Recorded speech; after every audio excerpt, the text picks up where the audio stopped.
Hello guys, મારા બ્લોગમાં આપનું સ્વાગત છે।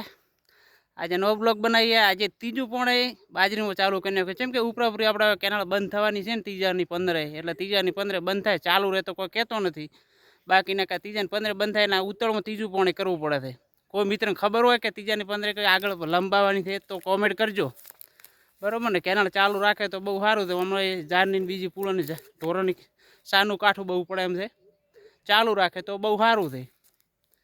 આવું છે ને ઓલી બાજુ રજકા બાજુ રેક ને એ તો મોટી થઈ ગઈ છે, પાળીઓ કમને ઢંકાઈ ગયો છે।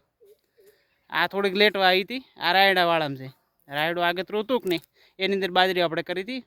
જૂના મિત્ર છે અને બ્લોગ જોતા છે એમને ખબર હશે, પણ નવા આવ્યા એ લોકોને કહું છું। અત્યારે પોણી ચાલુ છે, ધબધબાટી બોલાવી નાખી આખી રાત, પછી એરંડોમાં રાતે વાળી નાખીએ। અત્યારે રજકો પાઈએ અને આ બાજરી પાઈએ, એન્ડોમાં આખી રાત ચાલુ રાખીએ। આપણે કોમ હાલ્યું જશે રાગે રાગે, પછી 10 દાડા ફ્રી, 10મા દાડે વરે પોણી વાળાને થશે આપણે। આ સાલ બહુ સારની શોર્ટેજ છે, એના લીધે બહુ તકલીફ પડવાની છે કેનાલ બંધ થાય તો। કેમ કે પૂળો છે ગોચો મળે એવો જ નહીં, જે ગોત્યા મળે એ હળન મળે છે। મારા 2-4 ભાઈઓ આવી હતી પણ એકદમ આવા ડોઠા, બાકી જે જણો પત કે ને ડોકે કે કંચન જેવી એ તો છે જ નહીં, એ વાત નથી।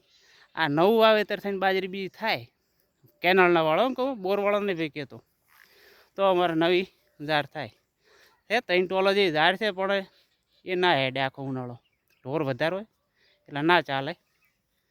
આપણે ઘઉં પાકી ગયા છે એટલે આ 10 દાડામાં ઘઉં વઢાઈ જશે કમ્પ્લીટ, અને કાલે એરંડા વેણા ચાલુ કરવા છે। પણ પોણી વાળું એટલે સેટિંગ નહીં થાય મારું, 4 દાડા દવા હાલવા પડશે, 4 દાડા પછી ચાલુ કરીશું। બસ આટલો મારો બ્લોગ હતો। બ્લોગ સારો લાગ્યો હોય તો લાઇક કરજો, શેર કરજો મિત્રો, અને કોમેન્ટ કરવાનું ભૂલતા નહીં। અમુક મિત્રો કોમેન્ટ નહીં કરતા, અમુક મિત્રો બહુ કોમેન્ટ કરે છે, એનો દિલથી આભાર માનું છું। બસ આટલો મારો બ્લોગ હતો। Bye bye.